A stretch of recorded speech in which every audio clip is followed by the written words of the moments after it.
Hello, everybody. Dustin Dale's back here once again. I am at the Waiting Room Lounge this evening, and tonight I'm joined by the performer this evening. His name is Shooter Jennings from BCR Records. I'm very happy to have him with me. Shooter, how you doing, bud? Hey, man. Thank you for having me. Excited to be here. Yeah, man. It's a good time. You've been through Omaha before? Man, I have, but it's been many, many years, and I've never played here, so it's pretty cool, man. What do you think of the venue so far, checking it out? Beautiful. Beautiful, man. Beautiful. It's a big place. It's going to be a good show. We're excited. A lot of people talking about the show. I'm looking forward to it. I know that I got some country fans here in Omaha that are a little off the country path, and that's kind of where you fall in. You know, some of that more southern rock country, that rock country. Is that the kind of the vibe that you grew with? Yeah, man. I just grew up listening to all kinds of music, man. It was like, I mean, everything from Bowie to Willie, you know what I mean? It's like, Nine Inch Nails is the reason I got into music, and that turned me on to Bowie, it turned me on to the Beatles and the Pink Floyd and all that, and then I got into country later. I mean, I knew it from my dad's music, and I loved his music, but I really took me getting into my 20s to really understand country and get into it. So I kind of mix it all in there, being honest to who I am. Yeah, your first big country hit was 4th of July back in 2005. I know that's still on my summer record list. Every time I burn a record for the summer, that's always on there. I mean, it's got 4th of July in the name, for one. You're right. But, I mean, you did a lot of bands throughout time, but then once that one came out, it really felt like you hit your groove. Did you feel that way? Man, I was lucky I wrote that song. I need to write more songs about holidays because it's definitely good financially when a song comes up on a holiday and people play it all the time. But no, you know, I was lucky, man. I mean, we got in at the very end of the record industry before, you know, streaming and digital came out. So showing our age, I guess, but we're still under 40. But yeah, man, you know, I got lucky. I wrote a song people liked, so gonna try to keep it up. Yeah, you're on 9 studio albums now, and I imagine there's been a lot of learning as you go each album. What kind of advice maybe did your dad give you as far as the career that to look forward to? Well, I mean, man, you know, he always said just be true to yourself. That was always his message, you know, that like not to try and be like anybody else because you're not gonna be, you know what I mean? But I love doing records. I mean, it's technically I have 6 of my own records out, but like if you don't count the EP. But yeah, you're right. You've done your homework. There are 9 records with me out there. But yeah, man. I mean, you know, music was really important to me very early. It was really important to him. So I was lucky to have parents that understood both. You know, both my parents play. So understanding a love for music. A lot of people don't get that growing up. Their parents don't think it's a real job, you know. Mm-hmm. It's a job, but yeah, you know, man, you know, I was lucky with a set of parents that were supportive of me getting into music. So that's really kind of the best lesson I could have learned. One of your dad's biggest songs, Mamas Don't Let Your Babies Grow Up to Be Cowboys, you actually did a cover of that with Lucas Nelson, Willie's son, and you did that for the Netflix show, big popular show, The Ranch, with Ashton Kutcher. What was that like, getting to be a part of that? Well, I mean, I'm really proud of that. I love that show. I mean, it reminds me of, like, when I was a kid, I used to watch Married with Children all the time. So it's kind of got that vibe to it, but like a southern version. But I'd known Danny Masterson for a long time, and it's really, he's the reason why we had it. He pursued me to do a song for it, and they had the idea of me and Lucas doing it, and me and Lucas have done several recordings. I love Lucas, and we went in the studio and did it. Like, we were really trying to do a different style of it, and I think he and I were sitting at the piano messing around. I think he was playing Waiting is the Hardest Part by Tom Petty. He was playing, I think that was the song. And when he was playing the rhythm of it, it like struck both of us at the same time, I think, to do Mamas with a kind of straightened out rhythm. So yeah, man, it was cool. I'm proud to be part of that show. I think it's a great show. The people that do it and the actors and the crew and everything are amazing people. So. Yeah, I'm a big fan of that show. It took me a few episodes, but once I got to like episode number 4, I was hooked, and I'm glad that it's still going, and it's still getting a lot of viewers.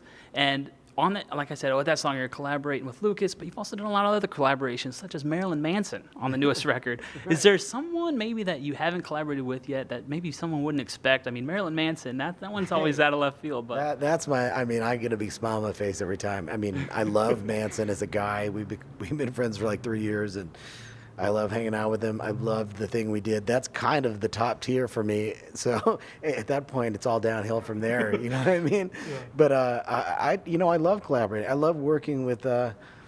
I mean, as a kid, he was my John Lennon. Before I discovered John Lennon, he was the guy that said it was okay to be different. I mean, I think it's a theme that runs with me. It's okay to be yourself, I guess. But like, doing a record with Manson was just cool. I got to keep from cussing. It's a family show. Now, one way that people can actually learn a lot about you is actually by doing something very interesting that I've never seen before, and that's an actual video game on your website. Did you come up with that on your own? Yeah, I programmed it on my own. Yeah, I've done a couple games since then. They're kind of in more hidden formats, but there's a bcrgames.com where you can go and play these games I made. It's programming something that I love, and then the older I've gotten, the more I've gotten into it. So it's definitely I like putting experiences out there for people to endure, and puzzles and things. It's like albums. Like, to me, I look at albums the same way. It's like I want to make the whole thing an experience and really get people have them not know what to expect, and then try and blow their minds. You know what I mean? Now, you're stuck on the bus for 2 years. You only get 2 games to take with you. No music. The only way to entertain yourself is 2 games. What 2 games are you taking with you on the road? That's so hard. Oh, man. 2 games. Well, I mean, right now, if you ask me, I bought one of those Nintendo Switch things, and I really? have the new Zelda, right? So I'm like pretty deep in that, and I need to finish it. So that had to be one. Okay. And it's a fantastic game. And then I'd say Metroid, the original. Throw me some old Nintendo. Metroid, Kid Icarus, Zelda, whatever, for the original, I'll be fine. Yeah, that Nintendo Switch looks pretty interesting. You give it a thumbs up? Oh, big thumbs up, man. It's awesome. I mean, Zelda by itself is literally one of the best games ever made. It's quite an adventure, so I love it. I'm a nerd.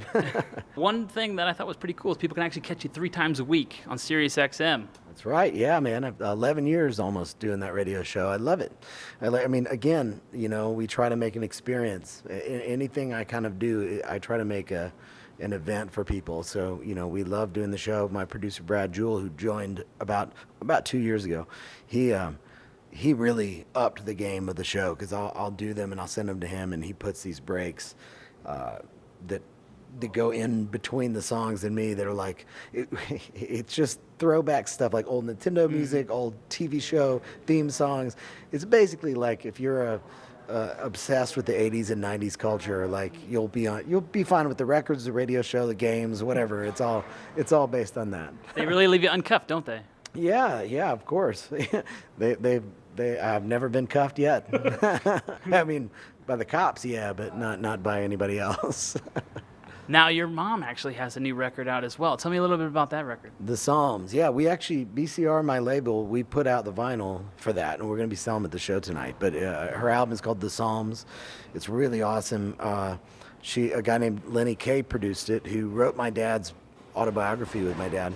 But he's also in Patti Smith's band, the band Patti Smith, and he's just an incredible musician. He produced this record. They spent about 10 years finishing it, and it's like a psychedelic spiritual record. It's awesome. I'm very proud of her. And she has a book that just came out called An Outlaw and a Lady. So she's really kicking butt, Yeah, Jessie Coulter's her name. Make sure you pick up that record and that book. You can catch them both tonight. Still a few tickets available, and they can also pick up your new album, which is all over the place, but it's all fits together perfectly. How did they fit together so well? Man, it's called Countach, and I was obsessed with Giorgio Moroder for a period of time, and I just kind of went after doing a record of his music, my style, and like you said, Manson's on it, Brandy Carlisle, who I just got done producing a record with Dave Cobb on, which has turned out really good. I'm just really pumped that I was able to actually make that record happen, because it's one of those things, like, it's got the never-ending story on it, and Brandy sings it, and my kids love the never-ending story, and they're like, now their dad has that on an album, Make sure you pick up that record tonight when you come check it out. His name is Shooter Jennings. He goes on stage. The show starts at 9. He's got an opening act. Why that opening act, by the way? Oh man, well they've been Cordova, I think, right? Cordova, yep. They've been out. They've been added. We have the same booking agent. They've been added to a bunch of shows. So we're looking. I haven't met them yet, and I'm looking forward to meeting them. Well, I've heard some of their stuff, and they're a great opening act, perfect for Shooter. Shooter, thank you for hanging out with me, but I appreciate it. Thank you very much, man. Thanks for having me. Come down.